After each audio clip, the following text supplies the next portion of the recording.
Pëllumb Mar Nikola, i riu shqiptar që humbi jetën në komisariatin e policisë në Greqi, ishte liruar nga gjykata dhe ndaj tij rëndonte masa e sigurisë detyrim paraqitje, që ishte dhe arsyeja pse ai kishte shkuar në polici. Për herë të parë mbi arsyen sepse ishte arrestuar dhe dënuar Mar Nikolaj, ka folur nga burgu, ish shoku i tij i qelis, Ilir Kupa. Kupa shprehet për Report TV se pëllumbi vdiq pasi u dhunua nga policia greke, që ka tentuar t'i faturojë një krim që ai se ka kryer dhe se ka pranuar asnjëherë. Pëllumi i pafati është me fat se familja e tij u ka interesu, ju ka tur mrapa. Se mos ishte tur mrapa familja e Pëllumit, Pëllumi sot do ishte i varrosur në varrezat e Gjoan Argjirës, ku varros kisha si njeri pa identitet, njeri i paqon. Por rasti i Mar Nikolajt nuk është as i pari dhe as i fundit, shprehet Kupa, i cili denoncon dhe vdekjen e Mateo Thanasit, një tjetër shqiptari të dënuar për vjedhje. Shkoj dhe me shokun tim tjetrin që e kam pasur burg, i cili tentoi të arrafiste, por e kapën para dy ditë, i cili quhet Mateo Thanasi dhe shteti shqiptar as nuk e përmeni,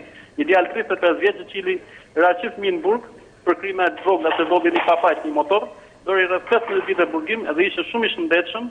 Edhe tani e sollën kufomen para një viti në Shqipëri dhe thonë ka vdek për shkaqe natyrore. E kam dhënë ndosje në çështjen gjykim, që janë për çështjen e Greqisë. Kupa hedh dyshime për veprimet e policisë greke, e cila prej 3 gushtit, kur ka ndodhur ngjarja, nuk ka njoftuar ambasadën shqiptare siç e parashikon ligji. Cili ka rënë mëna për një vjedhje, gjë e tilla për shtetasit grek që kryen 10 vjedhje, 100 vjedhje si me armë si pa armë, i dënojnë me një dënim 5 vjet, 6 vjet kurse në rastin e shqiptarëve sikur një këtë bërë, edhe nuk marrin përpas arsyen se e ka kryer, japin dënime maksimale dhe mbi atë që parashikon vetë Kodi Penal grek. Në rastin e Pëllumit ka kryer rreth 8 vite burgim për vjedhje. Ilir Kupa është arratisur 3 vite më parë nga burgu i Trikallas në Greqi me një grup shqiptarësh, ndërsa tashmë për të gjykata ka dhënë dënimin me burg për jetë si personi i përfshirë edhe në grabitjen e argjendarive me bandën e babagjyshve.